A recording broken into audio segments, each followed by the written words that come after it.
C'est sur le Roald Amundsen que deux Québécois, Ariane et Ghislain, ont eu la chance de s'initier aux manœuvres de navigation d'un voilier traditionnel.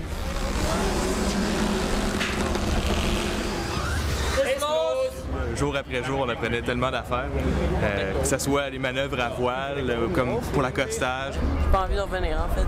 J'ai envie de repartir tout de suite. Le Roald Amundsen, ce voilier allemand de type Brig à 2 mâts gréés de voile carré, est un bateau-école.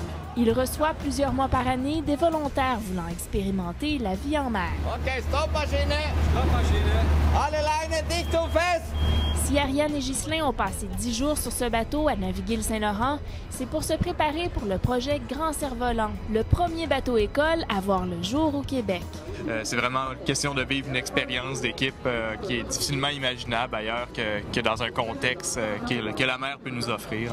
Le Québec aura ainsi son propre bateau-école, un grand voilier traditionnel qui ressemblerait beaucoup au Roald Amundsen. Des étudiants de 15 à 24 ans seraient invités à séjourner sur le bateau de mai à août pour apprendre à naviguer sur le Saint-Laurent et découvrir les richesses de cet important cours d'eau québécois. Le but, ça va être d'avoir un navire avec un gréement complètement manuel, justement.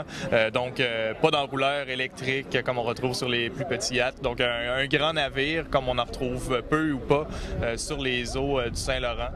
Que tout le monde puisse participer à la vie de bord, que ce soit justement pour aller affaler les voiles ou pendant ce temps-là préparer à manger, que les gens puissent toucher à tous les aspects de la vie à bord.